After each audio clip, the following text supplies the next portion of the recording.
a bit tricky case because there was both qualitative and quantitative data collected during this research project. There were personal data collected, and then whether this data is sensitive or not, well, I think this is maybe a borderline question, and it's related to what do we actually would have asked in the survey or the interview. But I think you have very well identified the key issues in this case. And when it comes to those research integrity issues that would be faced in this research project, you have very well written here that you need to have the informed consent, of course, and different ethical considerations. And then whether these participating in this study would cause any harm to the participants, that we would need the ethical review. Well, that is maybe a question that would demand another workshop. But here you can see that you have very well written those key issues. Contact information, of course, was the personal data collected in this study. And you? Yeah. Because your camera is not on. Ah, okay. And there are also people who say, sorry, we didn't got a link for the second Padlet, so they couldn't okay. Join the conversation. Okay.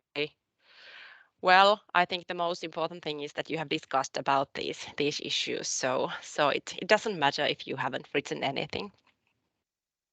Okay. And what about the other questions we had? Well, personal information will be collected, and then what do you have to consider before collecting the data? Yes, here informed consent, of course. Purpose of research described to participants who will have access to data at the various stages of the project. Purpose of data collection and the participant rights. Well, this is somewhat perfect answer here. So I think we maybe do not have so much to add. Let's see. And of course, how long the data will be stored. And yes, physical or soft copy storage. We didn't say anything about the data. Will it be like physical data or digital data? So that is, of course, something that you would need to discuss also. And contact details here again. Yeah. Okay. Nina, would you like to pick something up from the other questions? Yeah, I'm checking one a bit more down. There was some say that a password project could be enough. I think not. This kind of data needs specific services. If you are sharing data with other researchers, or of course you may use what it is, encrypted email if you want to send it for others. That's one possibility, but just protected by password is, I think it's never enough. The security protection must be something more than that. And then I check the last one. There has been said that it can't be the data can't be published if the participants have been informed that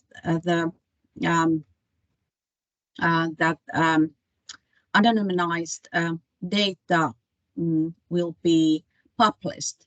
I think if you manage to anonymize sorry, the data properly, then it is able to publish. you don't need any kind of I lost my all words license from participants, but you really need to know what to do when you analyze the data. It's a hard work and it's time consuming. So this must be a thing before collecting data. Who is going to do that? And okay, it's a budget question too. What else?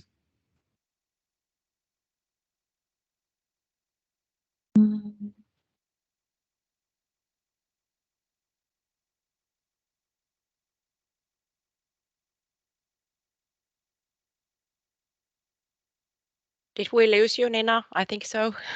Oh, I'm losing myself. I'm just checking something which I can say, even some kind of feedback, but that was what I was picking off these answers. Yeah. Okay.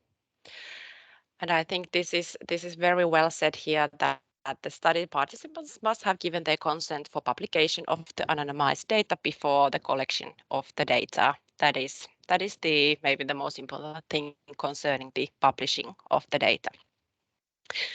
Okay, we were just discussing with Nina that you have provided very, very well answers that we would maybe put them into Word. So if you would like to use them, maybe afterwards, we would also put the case there. Then there you would have an example of a data management plan. Very, yeah, if you're interested. If you don't need it, then we don't need to do it. But I think this was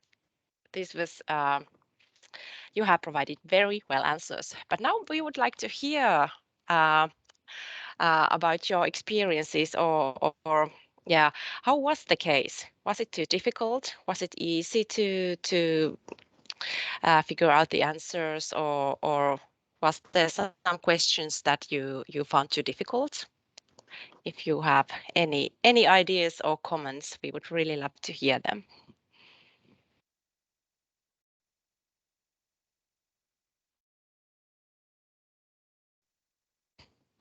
Does any group have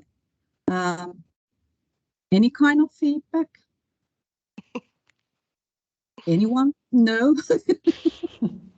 Was it too easy? I thought that there was a tricky part, at least some. I see you get. Yes, thank you for this very realistic case. I find it very realistic because this is coming up to me to share data with other research organizations from Europe, and also qualitative and quantitative data, also contact data. The case you described is really something I have to deal with it in the next weeks and months. So thank you for it, and I find it not too difficult, since I already said it's very realistic, and yeah, I think thank you for having this time to train about. Thank you. Nice to hear that maybe this was useful for you. Yeah, really useful. There was other hand also up.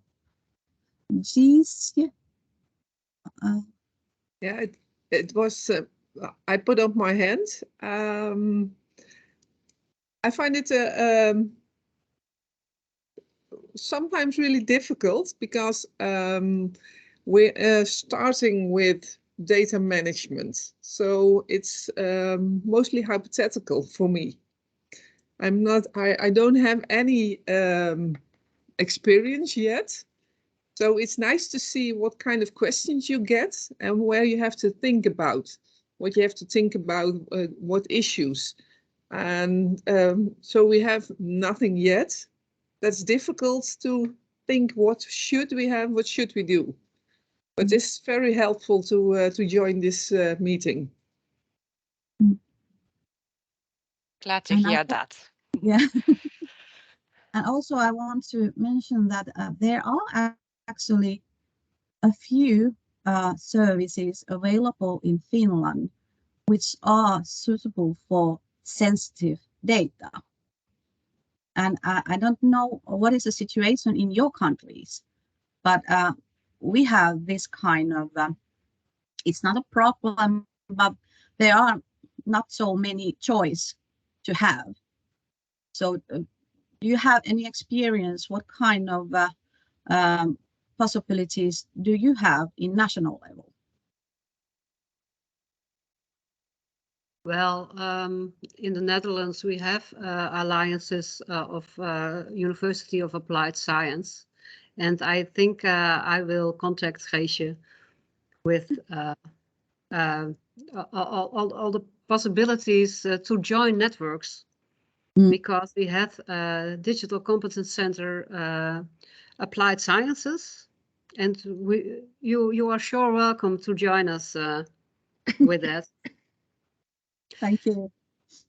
And there is also another question.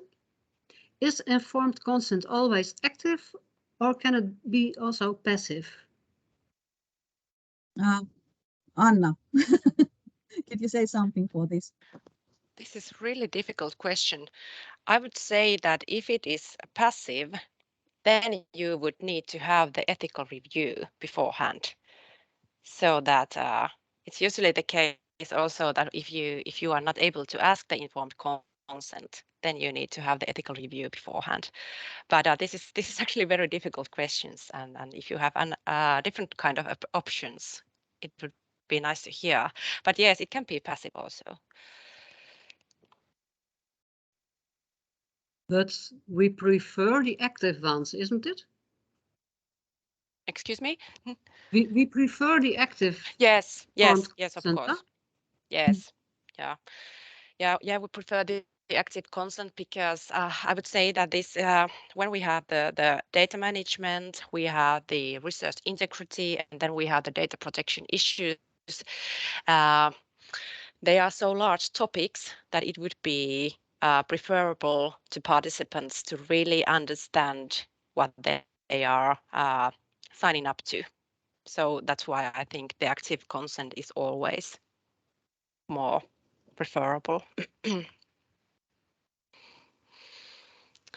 Okay, any other questions or comments?